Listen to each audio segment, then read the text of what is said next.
नमस्कार दोस्तों, हमारे YouTube चैनल में आप सभी का स्वागत है। जी हाँ दोस्तों, आज हम लाए हैं हिंदी व्याकरण से संबंधित हिंदी समास के टॉप 20 प्रश्नोत्तर, जो आप सभी के लिए किसी भी परीक्षा में बहुत ही महत्वपूर्ण एवं उपयोगी तथा ज्ञानवर्धक हैं। तो आइए शुरू करते हैं। सबसे पहला सवाल है, समास का शाब्दिक अर्थ होता है। पहला सवाल है, समास का शाब्दिक अर्थ होता है। ए संक्षेप, बी विग्रह, सी विच्छेद और डी विस्तार। तो जी हाँ दोस्तों, इसका सही जवाब है संक्षेप। ऑप्शन ए सही है। समास का शाब्दिक अर्थ संक्षेप होता है। अगला है, दो अथवा दो से अधिक शब्दों से मिलकर बने हुए नए सार्थक शब्द को क्या कहते हैं? ए संधि, बी समास, सी छंद और डी अव्यय। जी हाँ दोस्तों, इसका सही जवाब है समास। ऑप्शन बी सही है।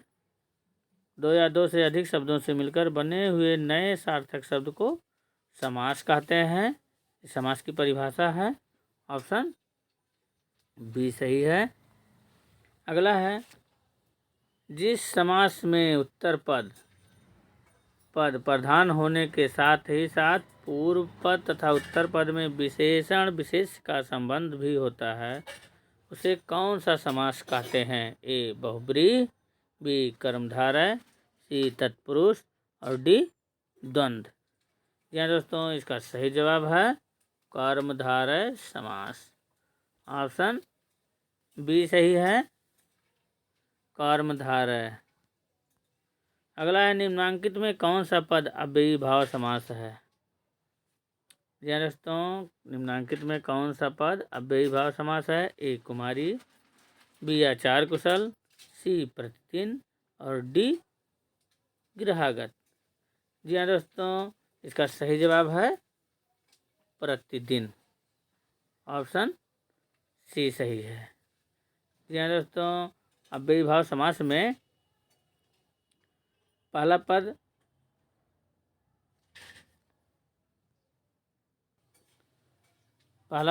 अनु, आ, प्रति आदि शब्द होते हैं, तो इनकी पहचान है। तो इसका सही जवाब है प्रतिदिन। ऑप्शन सी सही है। अगला है, साग पात में कौन सा समास है? साग पात में कौन सा समास है? ए अव्ययी भाव समास, बी द्विगु समास, सी द्वंद्व और डी कर्मधारय। जी हाँ दोस्तों, इसका सही जवाब है द्वंद्व समास। जी हाँ दोस्तों, द्वंद्व समास का पहचान होता है कि दो पदों के बीच में योजक चिन्ह लगा होता है, वो द्वंद्व समास कहलाता है। साग पात के बीच में योजक चिन्ह लगा है, इसलिए इसका सही जवाब है द्वंद्व समास। ऑप्शन सी सही है। अगला है, धक्का मुक्की में कौन सा समास है? जी दोस्तों, इसका सही जवाब है ए द्वंद्व समास। इसमें भी धक्का और मुक्की के बीच में योजक चिन्ह लगा हुआ है, इसलिए द्वंद्व समास है। ऑप्शन ए सही है। अगला है, द्वंद्व समास का उदाहरण कौन सा है? दोस्तों, इसमें ऑप्शन है ए नेत्रहीन, बी चौराहा, सी पीताम्बर और डी रुपया पैसा। जी हाँ दोस्तों, द्वंद्व समास का पहचान है कि योजक चिन्ह दो पदों के बीच में पाया जाता है, ऐसे शब्द द्वंद्व समास कहलाते हैं। इसमें हो गया रुपया पैसा, रुपया पैसा के बीच में योजक चिन्ह लगा है, इसलिए ऑप्शन डी सही है। अगला है, युधिष्ठिर में कौन सा समास है? युधिष्ठिर में कौन सा समास है? ए तत्पुरुष, बी अलुक, सी बहुब्रीहि और डी कर्मधारय। कर्मधारय, इसका सही जवाब है दोस्तों बहुब्रीहि समास।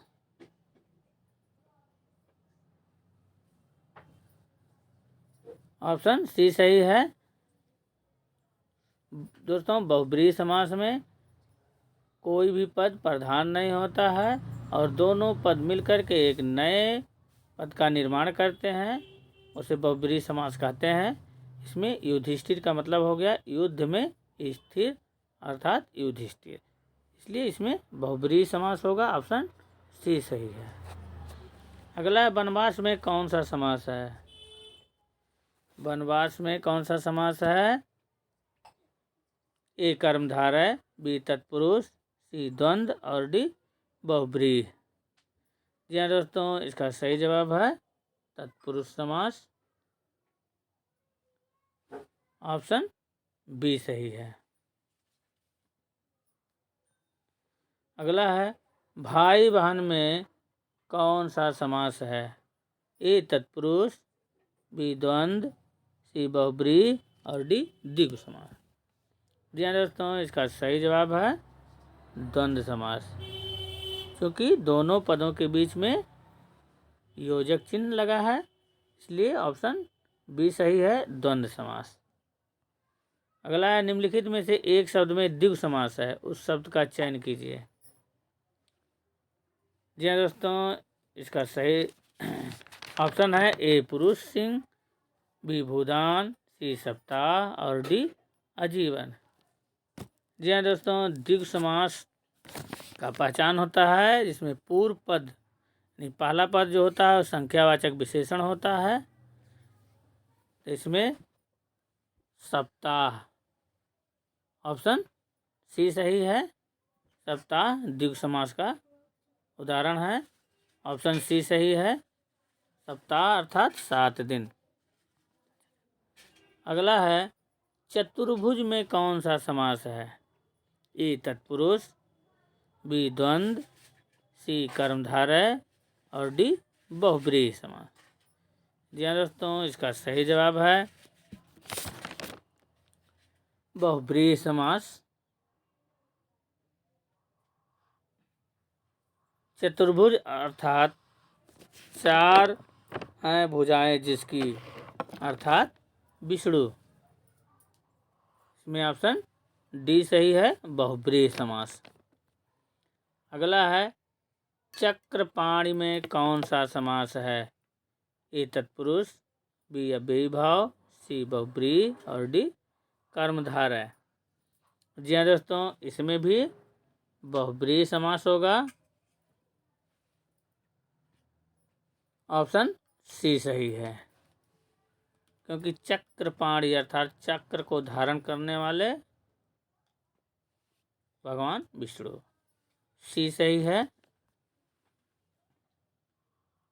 अगला है, त्रिफला में कौन सा समास है? ए द्वंद्व, बी अव्ययी भाव, सी कर्मधारय और डी द्विगु। जी हाँ दोस्तों, इसका सही जवाब होगा द्विगु समास। ऑप्शन डी सही है, क्योंकि इसमें प्रथम पद जो है संख्यावाचक विशेषण है, त्रि अर्थात 3, द्विगु समास होगा। अगला है, निशाचर में कौन सा समास है? ए बहुब्रीहि, बी अव्ययी भाव, सी कर्मधारय और डी नंद। जी हाँ दोस्तों, इसका सही जवाब होगा बहुब्रीहि समास। निशाचर अर्थात रात को चर करने वाला अर्थात राक्षस, तीसरे शब्द का बोध होता है, ये बहुब्रीहि समास सही है। अगला है, विशेषण और विशेष के योग से कौन सा समास बनता है? ए द्वंद्व, बी द्विगु, सी कर्मधारय और डी तत्पुरुष। जी हाँ दोस्तों, विशेषण और विशेष के योग से कर्मधारय समास बनता है। ऑप्शन सी सही है। अगला है, गौशाला में कौन सा समास है? ए कर्मधारय, बी द्वंद्व, सी तत्पुरुष और डी द्विगु समास। जी हाँ दोस्तों, इसका सही जवाब है तत्पुरुष समास। ऑप्शन सी सही है, गौशाला में तत्पुरुष समास है। अगला है पीताम्बर में कौन सा समास है? जी हाँ दोस्तों, ए बहुब्रीहि, बी द्वंद्व, सी द्विगु और डी कर्मधा। जी हाँ दोस्तों, इसमें सही जवाब है बहुब्रीहि समास। ऑप्शन ए सही है, क्योंकि पीताम्बर शब्द का अर्थ होता है पीला है अंबर। पीला है अंबर जिसका, अर्थात कृष्ण। इसमें दोनों पद मिलकर के एक अन्य तीसरे पद का निर्माण करते हैं, इसलिए बहुब्रीहि समास होगा पीताम्बर में। ऑप्शन ए सही है, बहुब्रीहि समास। अगला है पंचवटी में कौन सा समास है? पंचवटी में कौन सा समास है? ए बहुब्रीहि, बी तत्पुरुष, सी कर्मधारय और डी द्विगु समास। जी हाँ दोस्तों, इसका सही जवाब होगा द्विगु समास, क्योंकि प्रथम पद में पद संख्यावाचक विशेषण है, पंच अर्थात 5, तो द्विगु समास होगा। ऑप्शन डी सही है। अगला है जिस समास के दोनों पद अप्रधान होते हैं वहाँ पर कौन सा समास होता है? या दोस्तों, इसका सही जवाब है बहुब्रीहि समास। ऑप्शन डी सही है। जिस समास के दोनों पद अप्रधान होते हैं वहाँ पर बहुब्रीहि समास होता है। ऑप्शन डी सही है। जी हाँ दोस्तों, वीडियो को पूरा देखने के लिए बहुत बहुत धन्यवाद। दोस्तों, आप सभी से निवेदन है, विनती है, आप सभी लोग मेरे चैनल को सब्सक्राइब अवश्य करें। धन्यवाद।